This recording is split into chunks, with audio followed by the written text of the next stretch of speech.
Oi pessoal, então, eu imagino que vocês tenham visto o título do vídeo, certo? Antes de tudo, relaxa, fica na paz.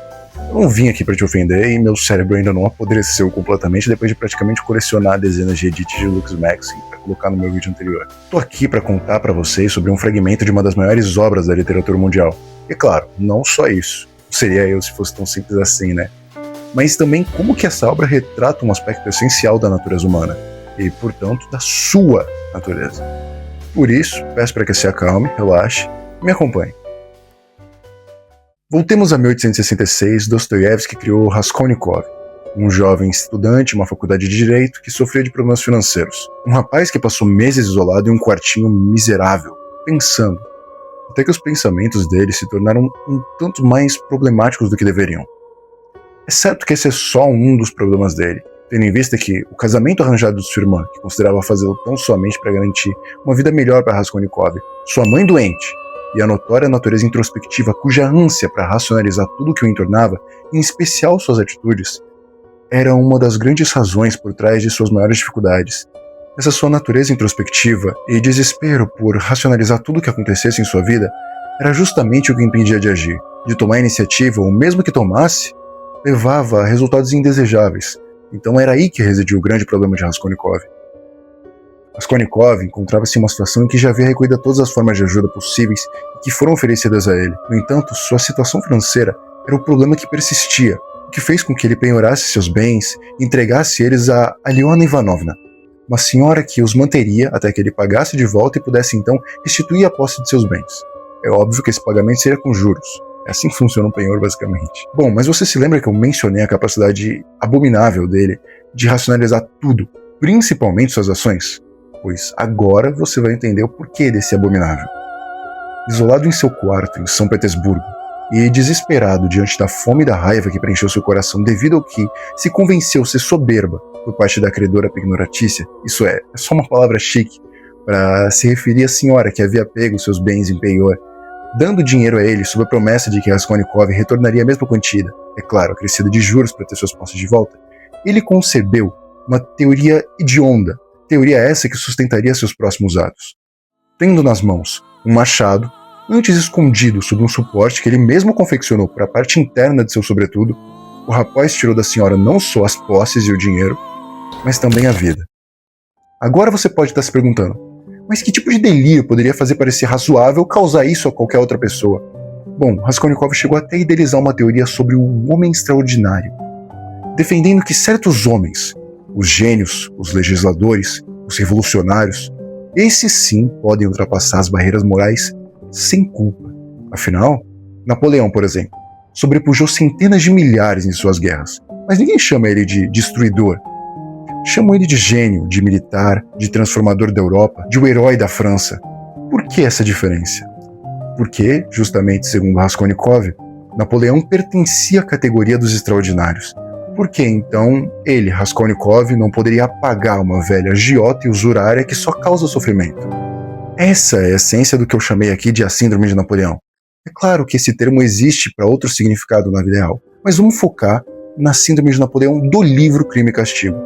Nada mais, nada menos que a convicção patológica de superioridade moral e intelectual que justificaria qualquer ação, por mais cruel que ela seja.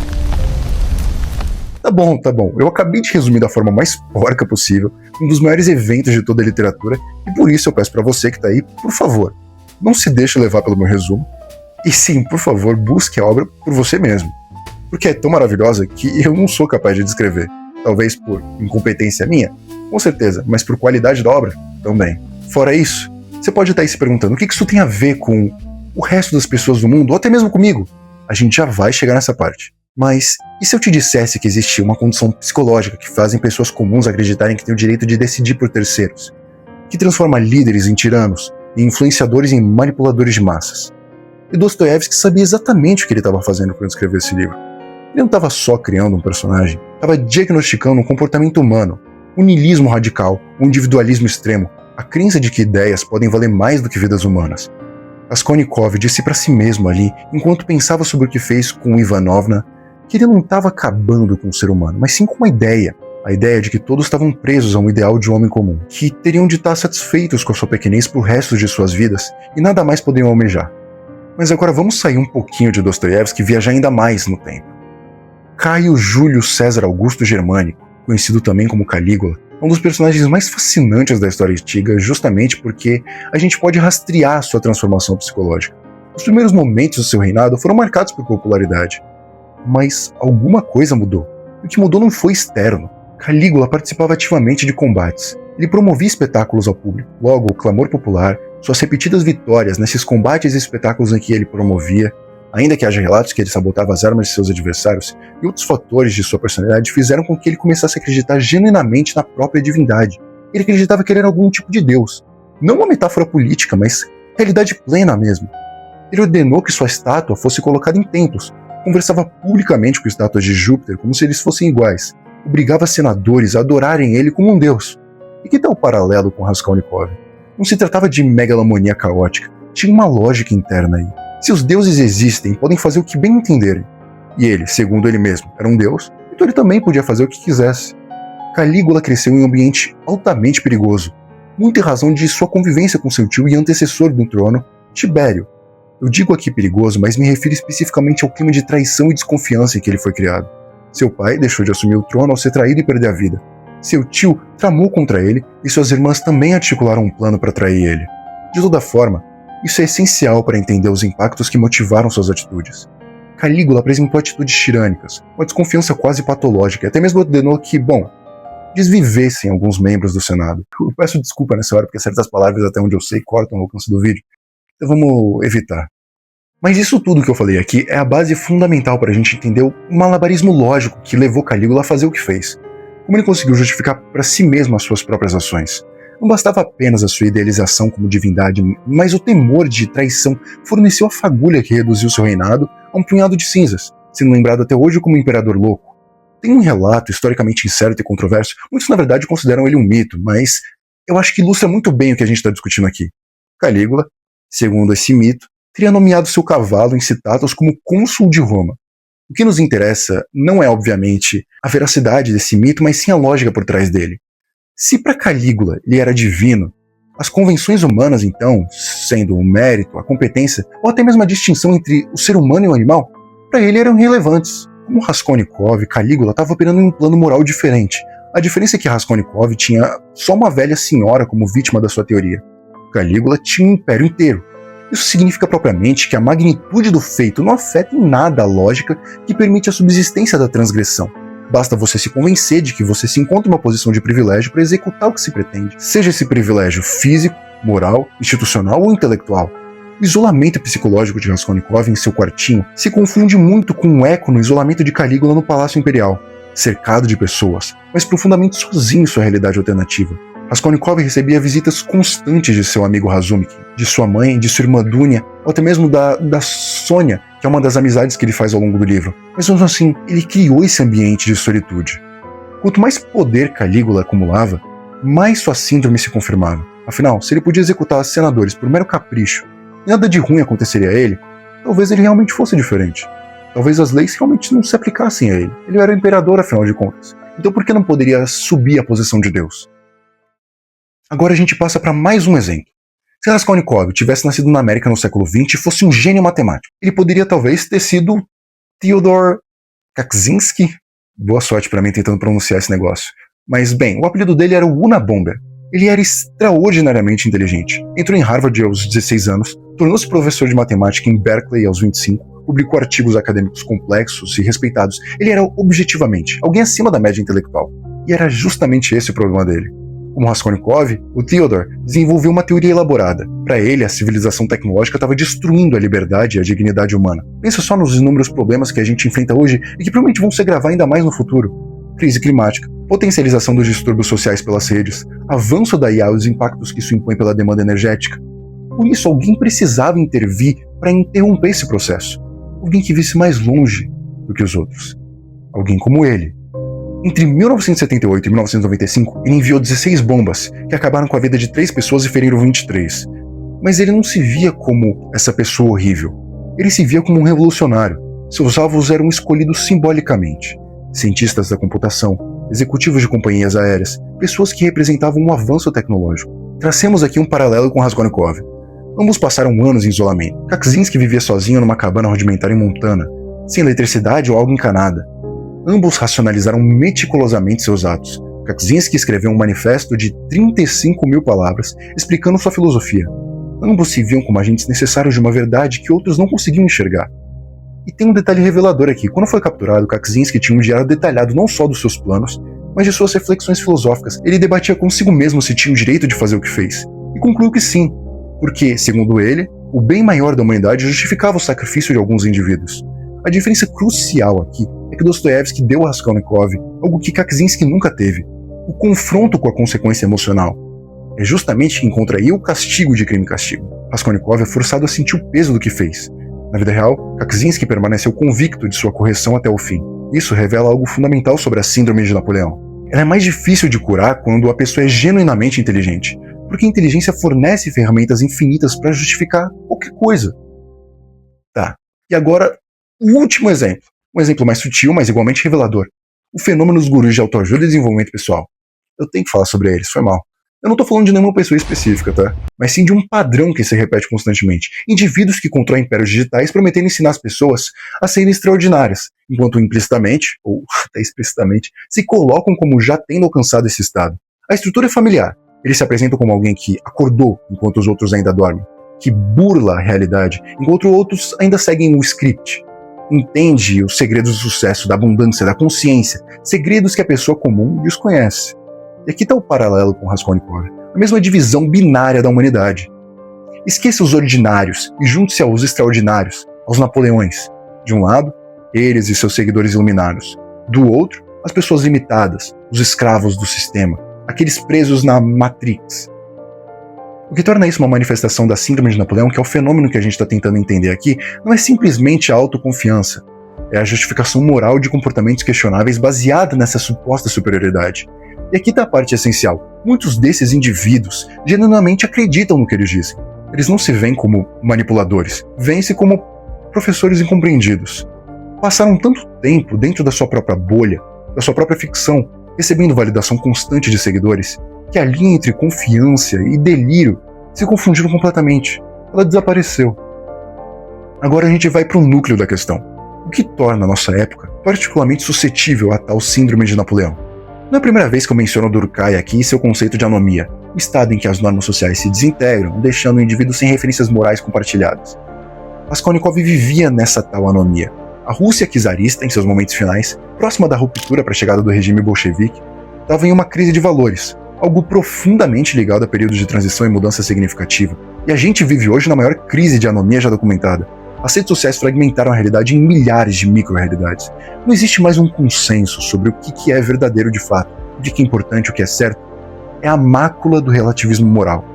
Cada bolha digital opera com a sua própria epistemologia, sua própria moral, seus próprios heróis e vilões. E dentro dessas bolhas, algo fascinante acontece. A validação algorítmica. Quando Raskolnikov formulava suas teorias, ele estava fundamentalmente sozinho. Tinha tensão entre o seu mundo interior e o mundo exterior, conflito ao se deparar consigo e com os outros, ao refletir sobre o que fez, culpa ao se esconder de seu amigo Razumikin ou da sua irmã Dunya, não revelando o seu crime. Essa tensão eventualmente o quebrou e fez com que ele se arrependesse. Mas, do ponto de vista filosófico aqui, a gente está vivendo a realização do que Nietzsche temia quando falou sobre a morte de Deus. Não que as pessoas parassem de acreditar em divindades, mas que cada indivíduo se tornasse seu próximo legislador moral, sem referência externa qualquer. E diferentemente do que Nietzsche esperava, que isso levaria ao surgimento do tal super-homem que criaria os seus próprios valores, o que a gente vê, na verdade, é a multiplicação de pequenos Napoleões com seguidores leais, cada um convencido da sua própria excepcionalidade, mas incapaz de criar qualquer coisa verdadeiramente nova. Tá, chega do papinho de crítica à modernidade e reflexos das redes sociais. Imagino que isso daí já esteja tão claro quanto o dia para qualquer um que está ouvindo isso. Então, o que a síndrome de Napoleão revela sobre quem a desenvolve? Primeiro, revela que a excepcionalidade percebida frequentemente nasce da fragilidade, não da força. Raskolnikov não cometeu o crime porque ele era forte. Cometeu porque ele era desesperadamente fraco e precisava provar algo para si mesmo. A necessidade de se sentir extraordinário é quase sempre uma resposta ao medo de ser insignificante. Calígula declarou a si mesmo Deus depois de sobreviver a uma doença grave que deixou ele psicologicamente alterado. Kaczynski desenvolveu suas teorias após anos de isolamento e alienação social. os gurus digitais frequentemente têm histórias de fracasso profundo antes de uma tal iluminação. Segundo, revela a relação complexa entre inteligência e sabedoria. Todas as figuras que a gente discutiu aqui são figuras inteligentes, algumas até geniais, mas inteligência sem empatia, sem humildade, sem conexão genuína com os outros, se torna uma ferramenta de auto-engano, algo talvez até mais temível que a própria ignorância. E terceiro, a síndrome revela a dependência paradoxal de validação externa, disfarçada de independência radical. Raskolnikov elaborou a ideia do homem extraordinário quase como uma teoria, porque ele precisava que os outros reconhecessem ela. Calígula exigia adoração divina. Kaczynski precisava que seu manifesto fosse publicado. Os influenciadores medem seu valor em seguidores e engajamento. Do ponto de vista sociológico, a síndrome revela algo sobre nossas estruturas sociais. Ela prolifera em momentos de transição, quando valores antigos colapsam e novos ainda não se consolidaram. Do ponto de vista filosófico, revela o dilema fundamental da autoconsciência humana. A gente é o único animal que tem consciência de que a vida vai ter um fim, e sabe que é, de certa forma, insignificante frente ao cosmos. E a síndrome de Napoleão é uma das respostas possíveis a esse conhecimento terrível. Mas não a única resposta. Dostoiévski ofereceu outra através de Sônia, que é quem acompanha Raskolnikov em sua redenção. A conexão através da vulnerabilidade, da culpa e a sabedoria da humildade. Mas essa resposta é um tanto mais difícil. Por isso a punição. Ela exige um tipo de coragem diferente. A aceitação do sofrimento. A coragem de não se achar mais extraordinário, mas de se aceitar ordinário e encontrar significado nisso. E bom, hoje eu resolvi mudar um pouco as coisas. Eu sempre costumo deixar esse momento final do vídeo como uma parte de encerramento e agradecimento rápido. Então, dessa vez eu queria, antes de tudo, ter uma conversa descontraída com você que está aí do outro lado. Basicamente, quando eu vou fazer um vídeo, é porque eu vi alguma coisa que me interessou profundamente e fez com que uma ideia súbita brotasse na minha cabeça. Mas bom, na maioria dos casos não é isso que acontece. Eu geralmente só encaro por longos minutos a minha estante e penso no que eu posso falar sobre algum dos livros que eu tenho aqui. O problema aqui é que eu terminei Crime e Castigo em fevereiro do ano passado. No entanto, apesar de sempre querer falar sobre ele, eu nunca encontrei uma forma satisfatória de comentar o livro completamente. Logo, toda vez que eu encarava a estante em busca de alguma inspiração e olhava para o livro, eu me sentia frustrado, porque eu tinha vontade de comentar sobre ele, mas não tinha qualquer ideia que me deixasse satisfeito. Para piorar, eu sou simplesmente terrível em resumir obras. Ainda mais um livro tão longo como Crime e Castigo. Se não me engano, tem umas 600 ou 700 páginas. Mas eu acho que eu consegui só falar sobre o Diário de um Homem Louco, de Gogol, ou O Declínio de um Homem, porque, bom, o Diário de um Homem Louco é um conto, e O Declínio de um Homem, de Osamu Dazai, é uma história curta. Pega, por exemplo, o vídeo que eu fiz sobre armas, germes e aço. Eu tive de deixar uma imensidão de detalhes de fora, e várias especificidades que são extremamente importantes para o reconhecimento, por exemplo, da geografia europeia, ou dos outros continentes que o Jared Diamond comenta no livro, como sobre a América e a Oceania. Isso incomoda um bocado, porque eu não consigo passar todo o conhecimento que eu adquiri lendo o livro para vocês, e nem transmitir a profundidade da ideia que eu queria passar. Só que, por alguma razão, curiosamente, depois de um ano, enquanto eu encarava a minha estante mais uma vez, eu olhei para o Crime e Castigo e, de algum modo, foi um pouco diferente. Não sei o que aconteceu. A síndrome de Napoleão me veio na cabeça por algum motivo. E sequer ela chega perto de abordar todos os grandes temas do livro. Que bom, adivinha, fala sobre Crime e Castigo. Mas não é só sobre isso, brincadeiras à parte. De toda forma, a solução que eu encontrei para falar sobre um livro que eu gosto tanto não era mais falar sobre ele todo, e sim sobre um pedaço. Foi a forma que eu encontrei de pelo menos dar o devido valor a algo que eu gostei tanto. O que eu queria discutir nessa filosofia e análise de boteco que eu fiz sobre a tal síndrome de Napoleão, que foi o que eu nomeei aqui, só para deixar claro, tá? Síndrome de Napoleão é referenciada psicologicamente como outra coisa. Eu chamei de síndrome de Napoleão só por causa do livro. Então, quando eu estiver falando sobre ela, por favor, esqueça o fenômeno psicológico convencional e pense só no conceito que eu passei aqui do livro. Depois desse vídeo, esquece. Mas de todo jeito, a questão que eu queria discutir, baseando nessa síndrome, era a questão do crime. Apesar de eu achar que a parte do castigo no livro é muito mais interessante e profunda. Mas quando eu digo crime, eu não me refiro propriamente à infração de uma norma legal, e sim, claro, a uma transgressão de uma norma moral, especialmente das pequenas transgressões. Por isso, eu vou te pedir para que você pegue o seu manualzinho aí de relativismo moral e deixe de lado só por um tempinho. O meu foco aqui, ele não reside necessariamente na síndrome de Napoleão enquanto mecanismo de elevação do indivíduo para uma posição em que tá certo fazer algo que é moralmente errado, mas sim como um produto de uma forma de se justificar de maneira lógica a transgressão.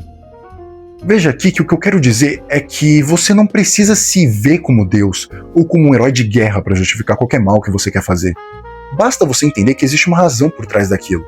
Quando um chefe distrata o seu funcionário, por exemplo, é lógico que ele se sustenta sobre a hierarquia da instituição do trabalho. Mas antes de tudo, ele pode muito bem acreditar que ele tá dando uma lição no rapaz. Aqui eu quero apontar que na realidade é profundamente difícil encontrar qualquer indivíduo no mundo que se entenda como mal ou acredite que é mal de fato, não sendo portador de qualquer forma de distúrbio psicológico, é claro. A gente está tomando como referencial um cara comum. Logo, eu acho muito difícil encontrar alguém que suporte essa culpa de ser mal. Agora, vamos a um exemplo ainda mais banal. Quando a gente vê alguém que deixa de oferecer ajuda a uma pessoa que está carregando um monte de sacola pesada e que está tendo dificuldade para fazer isso, seja por vergonha, por exemplo, ou que, em outro caso, se depara com uma rua suja e decide descartar seu lixo ali mesmo, porque, para um lugar tão sujo, que os outros já deixaram tão imundo depois de tanto tempo, um pouquinho a mais não vai fazer diferença. As justificativas para esses dois exemplos que eu dei podem ser inúmeras. Vamos tomar primeiro o exemplo do caso das sacolas. A pessoa acredita ali que a vergonha é uma parte inexorável dela, uma característica inseparável e essencial a ela e que, portanto, não pode ser mudada. Essa sim pode ser uma justificativa. Por isso ela teria tanta dificuldade de ajudar, ou ainda pior, ela pode afirmar para si mesma que na próxima vez ela vai tentar fazer um esforço a mais para ajudar, porque ela acredita que ainda não está pronta o suficiente. E por que eu digo que esse cenário pode ser pior? Eu digo que esse cenário é pior simplesmente porque não basta ela se enganar ou colocar um obstáculo para transpassar essa vergonha, mas promete algo para si mesma que ela poderia cumprir agora e não faz só por conta dessa promessa. Ela está se enganando duplamente. Já no exemplo do lixo, vamos dizer que esse indivíduo hipotético que eu criei aqui, ele acredita que a culpa não é mais dele, e sim dos que o antecederam e deixaram um lugar pelo qual ele passa agora tão sujo. Logo, ele estaria terceirizando essa culpa. De toda forma, o que a gente pode ver em comum entre os dois exemplos? A racionalização de um problema, a concepção imaginativa de um cenário e uma justificativa que permite a transgressão.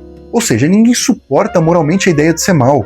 Logo, a gente cria essas desculpas que permitem apagar, ou pelo menos reduzir o remorso. O mais interessante aqui é que isso não varia dependendo do tamanho do mal que se causa, seja ele a uma pessoa, a um espaço ou a toda uma comunidade. Parafraseando algo que, não é altíssima literatura, apesar de ter um certo desprezo por esse tipo de ideia. Esse negócio de alta literatura, literatura renomada, é bem ridículo, pra falar a verdade.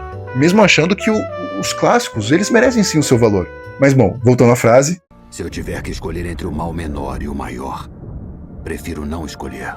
E apesar do contexto da frase em questão ser consideravelmente diferente, se eu não me engano ali ele fala sobre encontrar uma saída boa de fato, ao invés de tentar optar por um suposto mal menor, ao invés de um mal maior.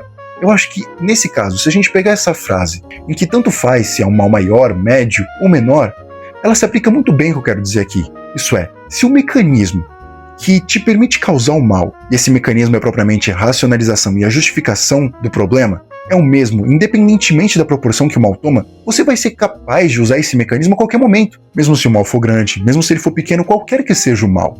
Você vai conseguir encontrar uma forma de justificar a prática dele. Se você já justificou uma vez, por que não poderia justificar de novo? Então, quase como uma provocação. Não só para você que está aí assistindo, mas para mim também, eu vou te perguntar, quantas vezes você já se permitiu transgredir, justificar o injustificável? Você não tem medo de estar se enganando? E você está tão certo sobre o que pensa agora, não pode ter tanta certeza sobre isso. E antes que eu me esqueça, deixa o like, cara, e se inscreve se você ainda não fez. Se quiser me dizer algo, deixa um comentário, fique em paz. Eu garanto que eu vou te responder. Muito obrigado por ficar comigo até aqui. E se você ficou até o final, eu vou te fazer um pedidinho. Vai aí nos comentários, escreve qualquer coisa, sei lá. Não serei um Napoleão. Eu acho que é uma boa frase e conversa bacana com o vídeo. Bom, agora você pode estar se perguntando, por que essa frase? Por que a frase não serei um Napoleão? O que vai me impedir de me tornar um Napoleão moderno? E aí que eu digo pra você, só tem um jeito de descobrir. Não aceite a tutela de ninguém. Pense por si.